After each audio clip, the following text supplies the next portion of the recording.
I think it's important to know that a lot of times your goals will and should change over time. Yes. Because as you evolve, your goals will evolve with you. I sort of call this process like this process of cyclical awakening. You have this big vision, you write down your plan, you go for the actions, all of your energy hones in on that one thing, and then that vision is realized. And with the realization of that vision, you become different.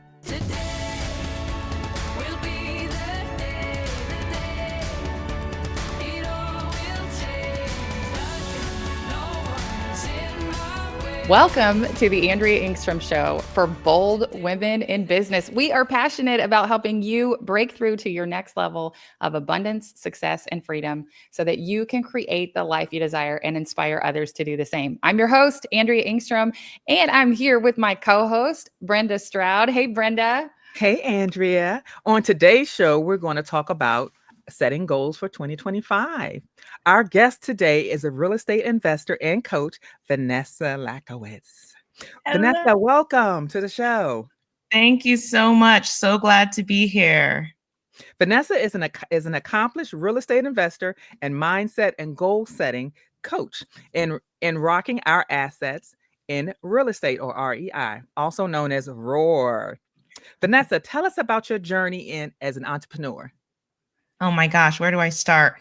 My journey, much like everyone else's in real estate, started right around COVID. I am actually a trained musician, and I lived in New York at the time. I was a full-time musician, studying or working abroad in several bands in the city. I had my whole path set out for me, created.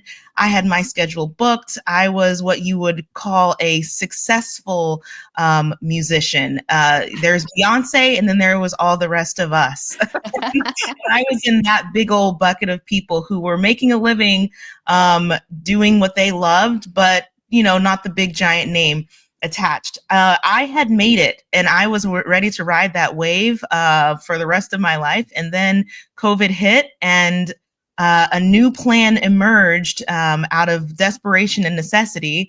One that was a completely lost dream. And it actually started a couple of years before, when I'd realized as a full-time musician, I still wasn't going to be able to ever own anything based off of what it is that I was making. And neither were any of my counterparts as well. And it was just an accepted fact. It was almost romanticized, that you're a broke musician, you're an artist, you're struggling, and this is the price for being an artist. And I kind of went against that thought and started looking at how we could, as artists, become our own patrons, so that we can afford to make our own art, live well, have families, have homes, have a retirement, and still, and also get to choose what we do, instead of, the various jobs, waitressing, barista, those types of things. Anyway, so it took me on a journey of investing, finance, things like that. And then COVID sort of pushed that over the edge. And I had a really good opportunity to get into the real estate game. So my husband and I, we moved from New York City, we moved to Richmond, Virginia. We invested in ourselves, got into a good coaching program, and we just dived in. I bought in all the way. Because I had no other options. My calendar was booked before, and it was completely empty for a year, and life goes on. And so I kind of just dove in head first and started buying up real estate, not knowing exactly what I was doing, not really having that big plan. But I surrounded myself with the right people, got the education that I needed, and just kept pressing, kept moving forward, and watching myself evolve into someone that I had no idea existed, as I moved forward in business. And so now here we are, 4 years later. I'm on property number 11. All of my properties I've kept. And I'm sitting on a portfolio of just under $5 million today. Woo, Awesome. girl, That's that is amazing. Yeah. For you. Yeah. You know, you were went from kind of starving artist to the art of reinventing yourself. Yes. Yeah. Being able to pivot. Absolutely. Absolutely. Yes, I like to call it rewriting your story.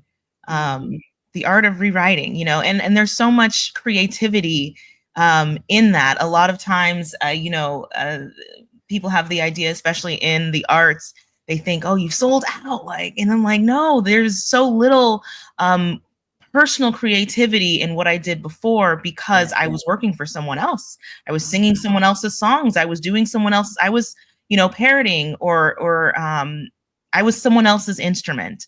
And here, this is forging your own path. This is making your own way. There's no one here to talk to copy. So the creativity has just been abundant in this space as well. So. Well, I love the way you put that. You were someone else's instrument. So, I mean, I like that. I like that. And you were able to kind of take that on for yourself and become your own instrument. So that's amazing.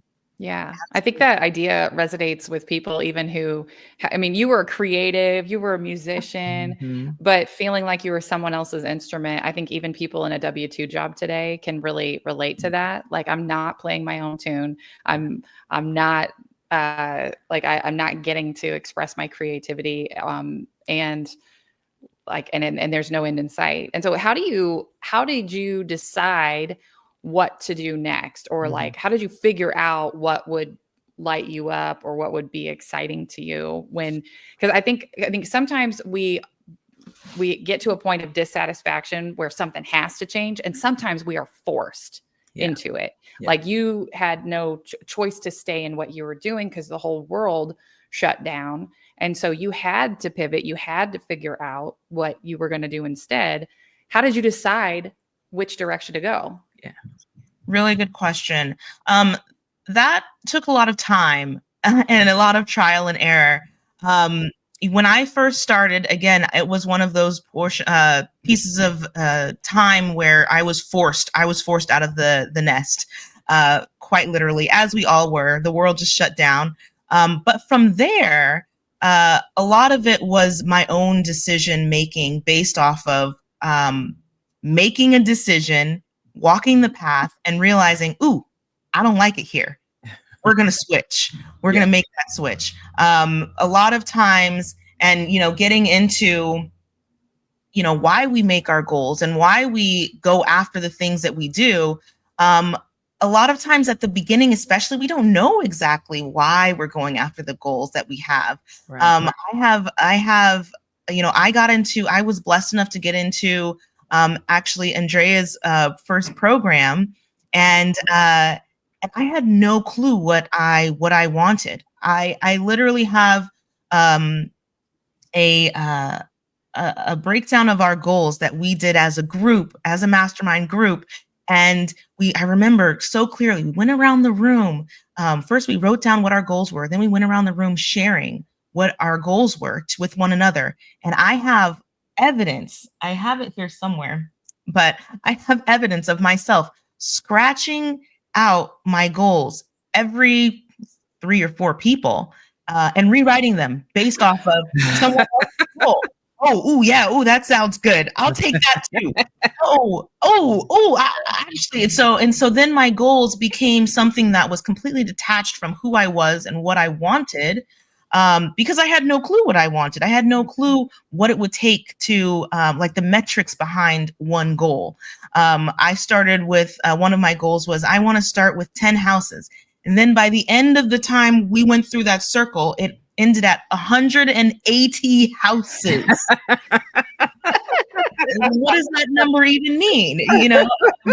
Someone who had absolutely 0 houses at the time and no prospects, no education toward it, no experience. I just knew I wanted 180 houses and I was going to make $1 million a month. Perfect.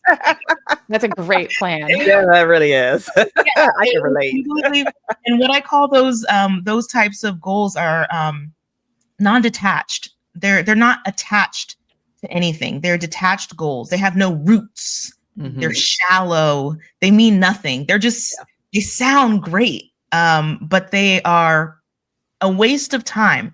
I wrote that goal down, and as soon as I wrote it down, I had, in a sense, failed myself, Mhm. because that's first of all not what I wanted at all, but also it's not a smart goal. It's not, it's not a necessarily achievable. It's not in line with what I want my life to look like at all.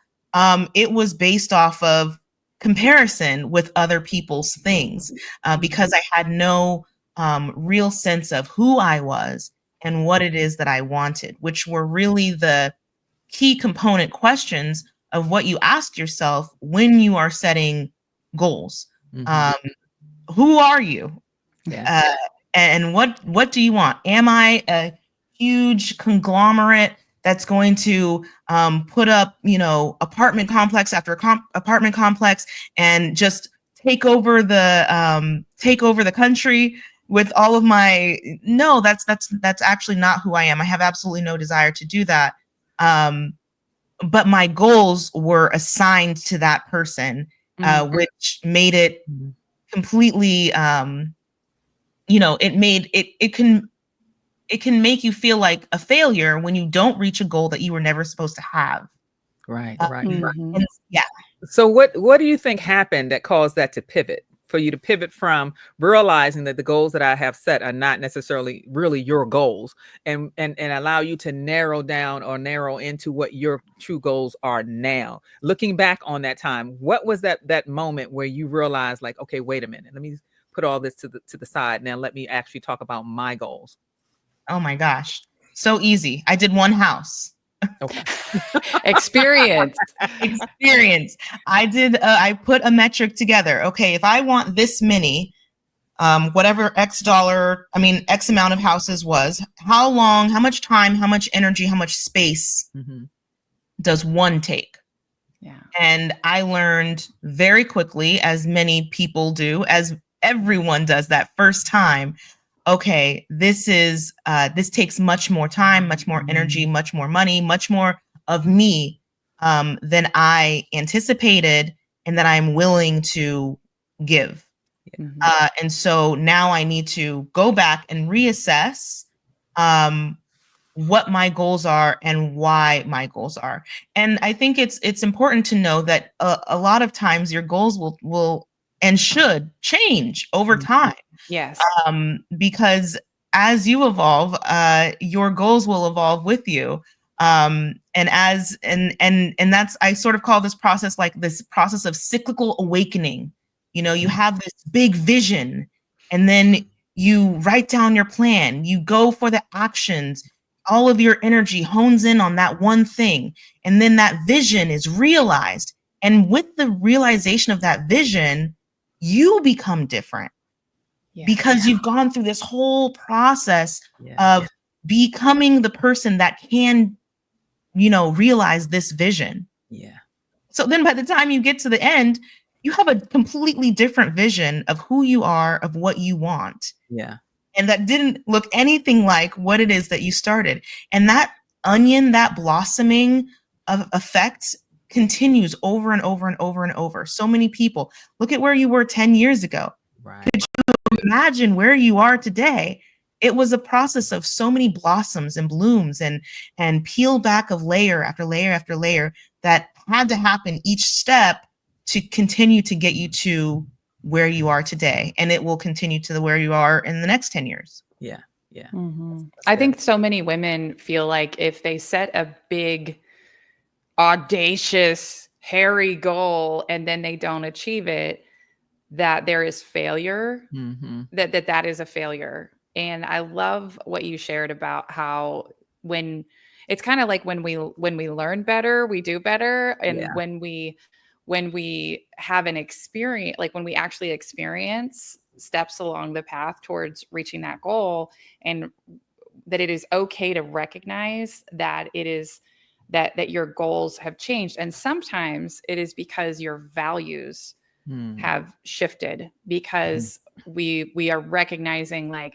I want to value relationships more than money during this season in my life, or that I want to value time with, time, and maybe time with people we love, but that there's other things that you're recognizing are actually more important to you. So that shift in values causes us to reassess our goals, and there is no failure in that. It's called alignment, right? It's because now we're coming into alignment.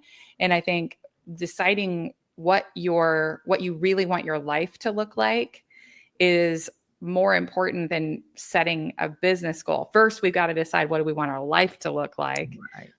and then set business goals that align with that life. But until you've tried it, you don't actually know sometimes what it means. Yeah, that's good. That's good. Absolutely. I love that. That's it. And that's really the secret sauce to it all, really. For me, at least is understanding or asking the question, who am I and what do I want?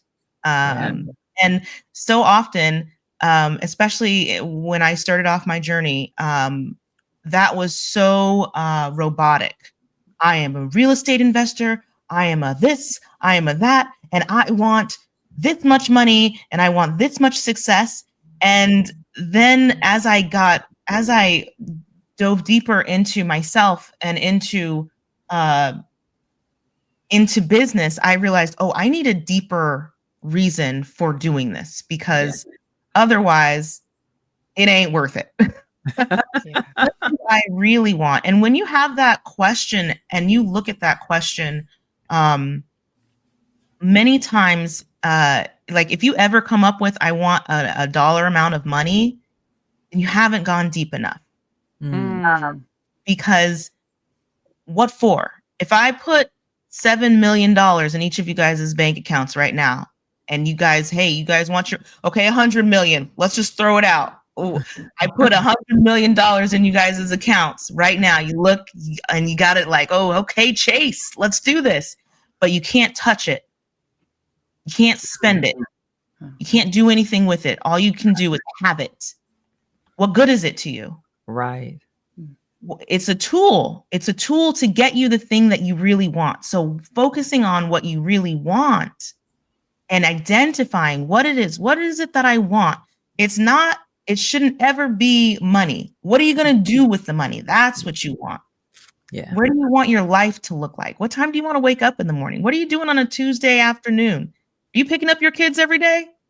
Are you running from meeting to meeting? What do you want your life to look like? What's your vision? And in my program, I really try to hone in on understanding that the first thing that you're doing is creating. You create first, you strategize second. And creating takes vision. That's so fun. It's so amazing, because just like we're a vision come to life. We're creator. We're created, and we create if we have the boldness to do it. And the clearer our vision, the clearer we can see it, the clearer it will come to us on how to strategize to get it. Yeah. And that's where you start building your goals. Yeah. Instead of backwards. A lot of people say, okay, I'm going to get this goal. I want to do this because I want to do this. And hopefully it'll get me there. Those goals usually end, 3-4 months in. But I don't remember what any of those goals were. I have a whole sheet of goals that I would write down. And by the end of the year, I'm like, I don't even know what any single one of them were. I just got into the grind and started running. I jumped on this hamster wheel, and I've been, putting out fires ever since. And as they say, the urgent battles and small goals keep you on the hamster wheel. Those urgent battles. Every day there's something. Oh my gosh, I got to go do this. Oh, I have to do this. Oh, I forgot about that. Oh, I had this. And then before you know it, that's your year. Yeah. You're putting out fires every single day. And you never get to ask yourself, okay, wait, am I aligned with who I am and what I want? Yeah. Yeah. How do you figure out what you want, Vanessa? How do you, because some people, I think, especially women, we nobody asks, what do you really want? Nobody's asking us. Like, we're the ones who ask, okay, how can, what can I do for you? What do you need? How can I help you? What do you want? Making sure everybody else is happy. If you find yourself, so if somebody listening to this finds themselves in that situation where they're like, I don't even know what I want. Yeah. Like, how do you go about the business of figuring out who you are and what you want? I love that. That's a really good question. And it's true, especially as women, we ask ourselves that the last time someone asked us that, we were 6. Yeah. What do you want to grow up, Yeah. It's not a question that's asked of us, and it should be, not only because a lot of times, even though, men are like the head of household, but really we know women are the soil from which all things grow. Yeah. Yeah. That's right. We're the soil. So what we want deeply, deeply, deeply matters. How we go about it is being watched by everyone in the household. Yeah. So it's important that not only, a lot of these things are seen as luxuries. The act of, or the time it takes to really explore who you are and what you want. And really, in my program, I take everyone through a series of a bunch of questions that they get a chance to, and some of them are serious, some of them aren't serious, but they're all designed to tell you what it is that you really want. Not very few of them are about how much money you want in the bank, because who cares? Who cares? Yeah. You could look at the world today. There are a bunch of people with a bunch of money in the bank, and they're so unhappy. Yeah. And also people in the world that have nothing, and they're overjoyed because they get to spend all of their time doing the things that they want to do, being the person that they want to be. So things like, one for me, I, as a musician, having children was not in the cards for me. I was paycheck to paycheck to paycheck to paycheck most of the time, really short, coming up short, like real bad. Yeah. Most of us are bunking with each other, especially in this city. It's not really a conducive place for, bringing up your young. And so for me, it wasn't something that was in the question. I just sort of pushed it off as that's not going to be for me unless some miracle happens and blah, blah, blah. Anyways, I took myself through this exercise of not necessarily asking what I want now, because let's face it, how fast does a year go by? It's gone. Right. Christmas is right around the corner. But New Year's was also just yesterday, And so we need a larger span of time to work with. And so I usually start 5 years, 10 years. I've taken this thing out to 20, 30, 40 years before, and asking myself, what does my life look like then? What does my life look like in 10 years from now? How old am I? Mm-hmm. Where am I at? Yeah. Where do I live? And so I did an exercise 2 years ago, or a year and a half ago. It said, and one of the questions that I asked myself was, in 20 years, who's sitting at my Thanksgiving table? Because right now it's just me and my husband looking at each other. Yeah. I'm like, who's at my Thanksgiving table? Yeah. And in my mind's eye, and there's no, trick to it. It's just what I wanted. I wanted to I sat with my adult children, mostly adultish children, teenagers, young 20s, and I was pouring into them, and they were pouring into me, and we were having this dialogue and this communication and this relationship, and I was overjoyed by the thought. Yeah. Now, this was a year and a half ago, and I said, I don't have any kids. I have no plans for kids. But if I want to get to there in 20 years, what does that mean for me today? Yeah. And then I set my goals based off something that I want in 20 years. Yeah. That's good. And then my life started moving toward that direction. And those are the sort of questions that you want to answer. When you open your eyes in the morning, what do you see? What do you actually see? What color is it? What time are you starting work? You starting work at 7 a.m., you starting work at 9, you starting work at 11. What time are you done with work? What are you doing on the weekends? How short or long is your week? Yeah. Mm-hmm. In 10 years time, you got to give yourself time to get there. But a lot of times, once you really narrow down like exactly what it is that you want, you can start to smush that time together. Mm-hmm. Yeah. Once you strategize a plan, and I'll go into a little bit about how I strategize my plans. You can start to push time together and compound time, so that a goal that is supposed to take 5 years takes 2 years. Mm-hmm. And you guys know about that. Yeah. Like, okay, if I stack this on top of that and this thing over here, then my 10-year goal just turned into 4 years. Mm-hmm. And then you're getting into big space, big stuff, because you're buying yourself what people say can't be bought. Mm-hmm. Yeah. Josiah and I recently took a trip to Italy. I took my mastermind group, one of my mastermind groups, to Italy this year, and we started to dream different dreams for what life could look like. We're like, maybe we want a house here. Maybe like that's part of the future. And we stopped and we said, okay, what is it that we really love about that experience? So we experienced something new and then said, what is it that we really want like our life to look like based on what we've learned about ourselves in this experience? And I said, part of the beautiful thing that they do in Italy is when they sit around tables and they eat and they drink and they have conversation and they do it for hours. Yeah. And we tend to eat dinner on the couch or at the bar in the kitchen, like the breakfast bar in the kitchen, or like it just becomes like a passing thing. Yeah.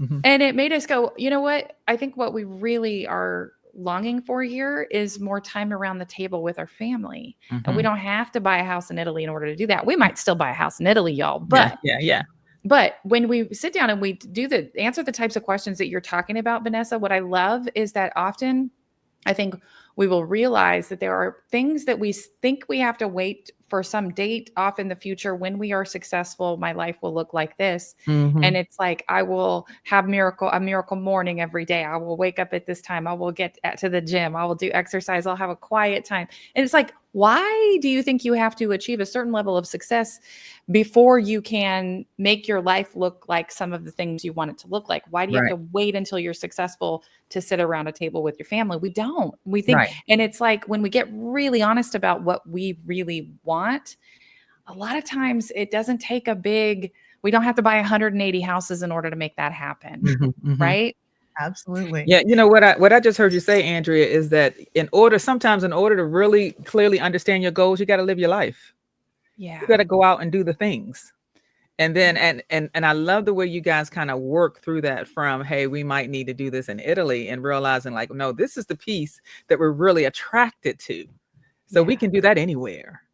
So be giving yourself permission to have experiences, but also the opportunity to kind of sort through, what do I like about this experience? And is this something I can create regardless of where I am? And I like the way you guys got to that, because you're absolutely right. The whole being able to sit around the table with your family, to go from a microwave life, because that's usually what we live in here in the States, to something that's, more, long-term and communal and all of those things. There's nothing wrong with that. And so to give yourself permission to do that, to want to go back a little bit when it comes down to family time. And because there was a point in time when you're sitting around the table with 3 or 4 generations talking about everything that's going on, not only in your life, but in the family life. And that was the life. I mean, that was the joy, going to your grandparents' house for the holidays or whatever. It created that environment and also provided opportunities for the younger people to set some goals that's more realistic to what they've already seen other people accomplish. So that's great. Well, Vanessa, we're at a time of year where everybody's thinking about goal setting. We're thinking about what we want our life to look like. What's going to be different? Oh, it's going to be different this year. And so if you would you share with us some principles or what are some things that people should be doing, particularly at this time of the year when it's top of mind? What are some good principles for goal setting that you recommend? Absolutely. I'll go through a couple really quick for you. A lot of times our goals, we have too many goals we focus on. Peter Drucker says that if you have more than 5 goals, you have none. Jim Collins says if you have more than 3 priorities, you don't have any. And the more we chop down on our goals, not to say that they're not important, but the goals that you want to really focus on are what do you want in a certain amount of time? And what are the 3 ones that you must have? What are the 3 most important ones that speak to you? And you focus on those 3. Just like, you and Brenda were just speaking on, a lot of times it's money focused, it's money driven. And, once you get to the money goal or once you're on your way to it, you'll find it's completely unfulfilling. Yeah. So having that like life satisfaction snapshot and understanding, what it is, where am I at now? And what are the things that are important to me? And what can I do to get to the who I am and what I want portion of my life. And focusing on those big three goals is so important, because if our energies are split too many places, we only have, say we have 100% energy at the beginning of the day. How much of that energy is going toward our family? What's the percentage? What's the percentage of the energy that's going to each of our goals? If we have 7 goals, then there can only be a very small amount of energy going toward each of them. But if we narrow down and cut down that to 3 and really actually only one at a time, then all of your energy, all of your focus goes to going toward one thing. And that thing's going to bring you the happiness to bring you to the next thing. There's a lot of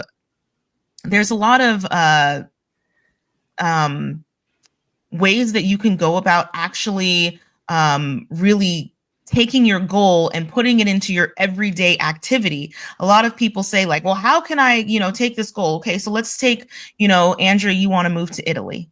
That's the big goal. I have a little piece of paper here. My very first, what I call, what's called a mind map. I'm going to show it to you guys. I made this in 2013. My first mind map.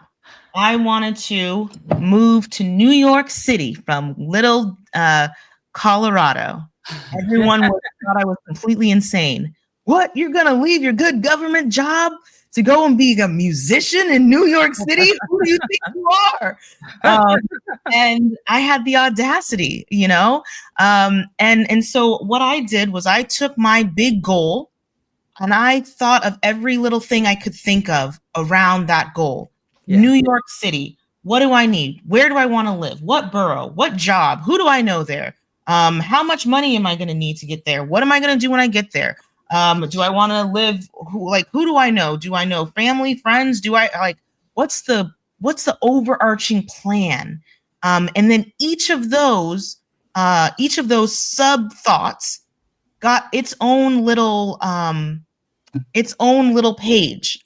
And again, I did the same process. Say it was for a job in the middle, and then who do I know? Who can get me a job? What kind of jobs am I looking for? Where can I work? Do I have any connections there for this, that, and that, and the other? And really breaking it down. And then from there, writing a task. Reach out to this person. Reach out to that person. Apply here. Apply there. Try to put this thing together. Are we going to be an entrepreneur? Write down 5 businesses that you can start working at. And on top of that, put a date next to it. When do I want to do this by? It was August. I want all of this done by September. So this week I'm going to do this. And this next week I'm going to do this. And then there becomes that compressing. Oh, well, my phone call that I said I was going to do this week only actually took me 20 minutes. So I'm going to move on to the next thing. that I have for the week, the next week. I'm going to do that today. So then instead of it taking a month to do, it took a week. So then I can move on to the next thing. So then I can, my timeline became much shorter because I kept pressing and moving my dates closer and closer together as I could. And so then it became okay, I know that I want to move to New York in 1 year's time, but I've actually done all the things in 3 months. So now I can just move. I'm, why wait? I can just do those things now. And so it's all about trying to figure out what it is, who you are, what you want, and writing that stuff down, and then making a plan around it, around your everyday life, your everyday things. So, Andrea, you're like, oh, maybe we'll move to Italy. Okay, so Italy. Everything about Italy. Where in Italy? What time in Italy? When do you want to be there by? What do you have to do for your work in order to free yourself? What about the kids? Are they going to be little Italians, Italian in school? What are we going to do with them? What does it look like? And then each one of those categories or subcategories gets its own sheet, and that gets all of the thoughts around it. What are we going to do with the kids in school? Online school, question mark. What schools are in, Tuscany? What can we do with them? Is it going to be a part-time situation? All those things. And then if there's a task involved in that, put a date and, put it all in order and put a date next to all those things so you can start to see a picture. And so while you're at your everyday 9 to 5, you still are working in the background at the big picture goal. Right. And really pushing those things together. And then before you know it, you have a full picture. Right. Of an implemented picture. And then the hard part comes. You got to actually just go and do the thing because you've done all the homework. Right. Yes. Putting action behind it. Yes. Yeah. Yes. Like Exactly. That. Yeah. Knowledge doesn't change your life. Implementation of that knowledge changes your life. Yeah. Yeah. Whenever we're walking through goal setting, with my mastermind group, one of the things that we always want to get to is what's the one thing. And so when you get those top, you figure out like, oh, I have goals in each of these categories. What are my top goals? And then even taking it a step further to say, like, of the 3 top goals that I set, what's the one thing that I could do such that by doing it, everything else becomes easier or unnecessary? And to be able to kind of not eliminate, like, we're not going to say, well, I'm not going to work on my health at all until I accomplish this other thing. Right. But it's what's the priority, what's the main focus, and to make sure that, just like you were describing, like that, taking steps to every day or every week, that you're doing something. And that's really the point, is that you're doing something to move it forward. Like, the only thing that is doing the thing is doing the thing. We're not thinking about it. We're not just talking about it. We're taking action and doing the thing. But to have that level of clarity, because, goals are like a web, right? And it's kind of like, if we think about what are the things that need to happen in order for something else to become easier or unnecessary. And, for our women entrepreneurs out there, a lot of times that one thing has nothing to do with business. Yeah. Has nothing to do with business. And, because when our health is off, when our relationships are toxic, like, it makes everything else more difficult and more cumbersome. And so to, like, take that time that we're talking about and really think about, what do you really want? What do you want your life to look like? What's really important to you? And figuring out, like, of those top goals, like Vanessa's talking about, what's the one thing? And that comes from a book by Gary Keller. I didn't make that up. The One Thing is such a good read, but I love that. Then prioritizing your priorities. Right. Putting those into practice. Because you're right. You can absolutely see your timeline shrink down, right, because you're moving it forward. Absolutely. It's Yeah. magic. It is magic. And, Mhm. I think we get overwhelmed sometimes when we start to implement, because it's like we could make a list of 50 things that we need to do. But just like you were describing with moving to, like, steps to move to New York or something, it's like a lot of the stuff that we put on our list actually can be completed in 10 or 20 minutes. Yeah. I got to make this phone call. I've got to Mhm. learn more about this thing so that I can take my next step. So I think sometimes we let the whole thing be overwhelming, but that next step you're talking about, breaking it into bite-sized pieces that you can take action on a regular basis, can absolutely condense your timeline. Absolutely. So Yeah. good. Mhm. That's All right. right. Well, this is amazing. I'm so excited for what you're doing. And I think, Vanessa, people maybe don't know this about you, but by the time this episode airs, I think you're going to be holding a new family member. Is that right? Yes. Yes. I am 9 months pregnant currently. Awesome. I'm hoping to make it through Thanksgiving. For obvious reasons, I love to eat and I want to be hands-free one more Thanksgiving. But yeah, we are running to the finish line. Yeah. If I'm ready or not, here she comes. So, yeah, by the time this airs, I will have been a mom for like several weeks. I'm so excited for you and Hunter, and I heard you say she, so baby girl is on her way, huh? Yes, yes.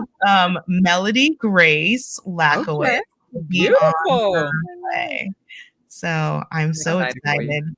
Yeah. Excited for you.